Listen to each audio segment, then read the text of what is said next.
What's up guys, today we'll be unboxing the Xiaomi 13T. I want to thank them for sending this out to us early. We have the Xiaomi 12T, which we can do a comparison with, that I really liked last year. So the 13T here, let's check it out. Alright, so what I like about Xiaomi is that they actually put stuff in the box. These days you don't get anything in the box. So you get a nice gel skin case. And here's the phone with a really nice redesign. This is the green.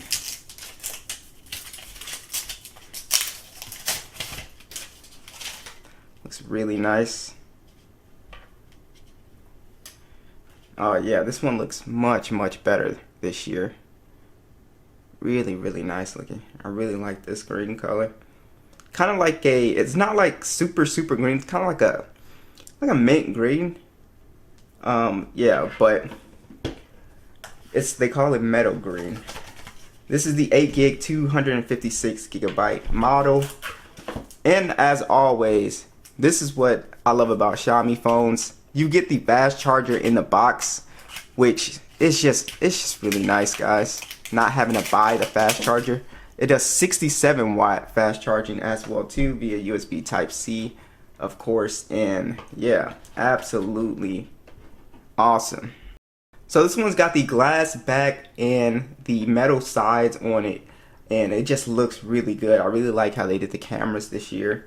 And let's go ahead and boot this guy on, and pretty comfortable to hold as well. We got those curved edges,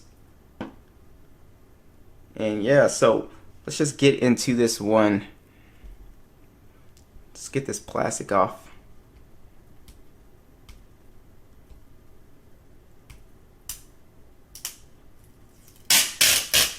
Boom. Alright, so let's talk about the display on here. It's a 6.67 inch display. It's 1220 by 2712. And then you also have a 446 for the PPI. It's got the punch hole. It's a completely flat panel as well too. And I think what's pretty cool about this phone is that it's got 144 hertz, so it has a really instant feeling display. It's just really smooth panel. Everything feels like super instant. So that's one thing that I think is really cool about this phone. So it's got HDR10 plus, and then it's also got 2600 nits peak brightness on this guy. So this thing is super bright. I'm going to take it outdoors and compare it to like an S23 Ultra or the iPhone 15 Pro Max, so you guys can see the difference there. But it's a really bright phone. It wasn't super sunny outside today, so I wasn't able to really see it that well, but hopefully tomorrow we'll be able to get a look at that. But yeah, it's a really it's a really nice panel, and it's super bright. So let's talk about the specs a little bit more here. So this phone is running Android 13, MIUI 14, and then we also have on here the Dimensity 8200 Ultra chipset on here, Mali G 610 GPU, 256 gigs of internal storage, and 8 gigs of RAM. This is the score that you will get.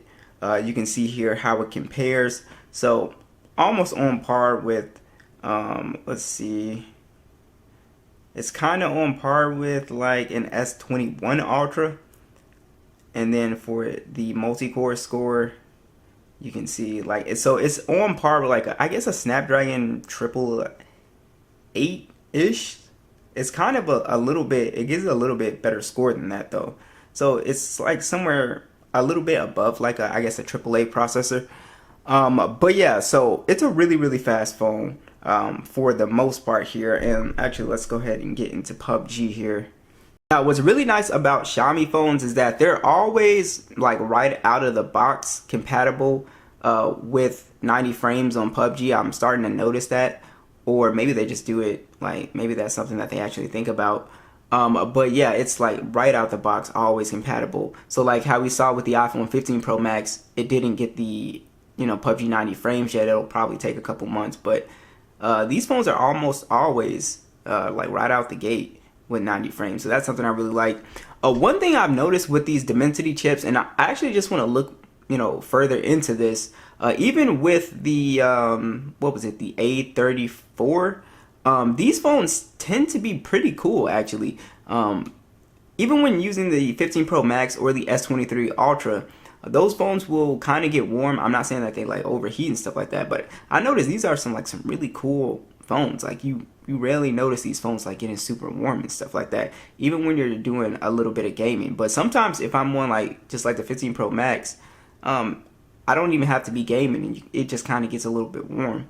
But yeah, so this phone like right out the bat is just going to be great for gaming. Like I said, you saw the Geekbench score, so you can sort of tell what kind of performance you'll get, but it's phenomenal performance when it comes to gaming on these phones.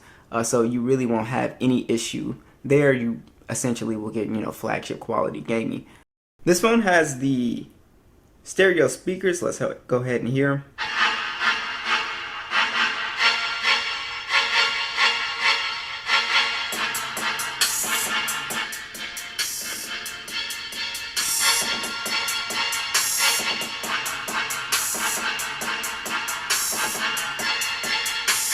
So pretty good speakers on here, plenty of bass, and you get really good volume at the top speaker as well too. The under the display fingerprint sensor, it does work. You can take advantage of face unlock as well too, and this one is really fast. It's pretty instant. As far as like MIUI, there's not a ton of bloatware on here. Really nothing too major. Like I think I didn't install Spotify. What else? There was something like booking.com. I didn't install that. AliExpress. So like a few applications, but not anything too crazy on here. Not like a ton of stuff on here. Also, you have the Mi Remote. This is probably the most slept on feature. Just being able to have that IR blaster with this phone is really, really sweet. So you can control your TV, set-top box, smart box, fans, even projectors. It's really, really cool, guys. AB receivers, DVD players. You can see even he says Chinese satellite TV. So cameras, even like it's really, really cool to be able to control like all the TVs in my house with just like your smartphone. So you don't have to worry about remote control batteries and all that stuff. So that's really cool. All right, so the cameras have been improved this year. So we do have a 50 megapixel standard and a 50 megapixel telephoto lens. We also have a 12 megapixel ultra wide on here. It only shoots in 4K 30 on the rear, and then you also have a 20 megapixel selfie that shoots in 1080p 30. So you can see kind of where they cut the cost a little bit to different from the more expensive model. We have documents over here. We also have a pro mode over here, so you can mess with the ISO and all that good stuff. And then we also have your portrait, night mode, and then we have long exposure. We also have slow motion, time lapse, and then to go into our full 50 megapixels. The photos on here looked pretty good. For me, I was pretty impressed. A lot of you guys were actually pretty impressed. I really like the way Xiaomi is going this year, and you can see plenty of detail. Pretty good selfie cam on here as well too. Pretty good video. A lot of you guys were impressed with the Poco F5's cameras, and this pretty much has a pretty similar vibe to it as far as how the pictures come out. Pretty much the same image processing.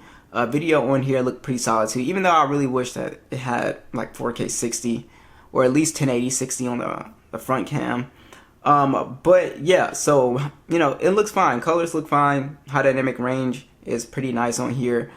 Tons of detail. Overall, it's a pretty decent camera. So the most slept on feature with this phone, it's the charging setup, man. 67 watts, guys. 67 watts. Goes from 0 to 100 in 42 minutes. 5,000 milliamp hour battery, so you're gonna get all day battery life, and it just charges super fast. So if you're going somewhere and your phone is low, just being able to plug this in, and in 10 minutes you get pretty significant amount of battery life back, which is really awesome. So this phone does lack wireless charging though, so do note that. So it has these little cuts to it, but pretty strong processor, really pretty design on here, beautiful display, pretty good cameras on here. So overall, a pretty solid phone. So what do you guys think?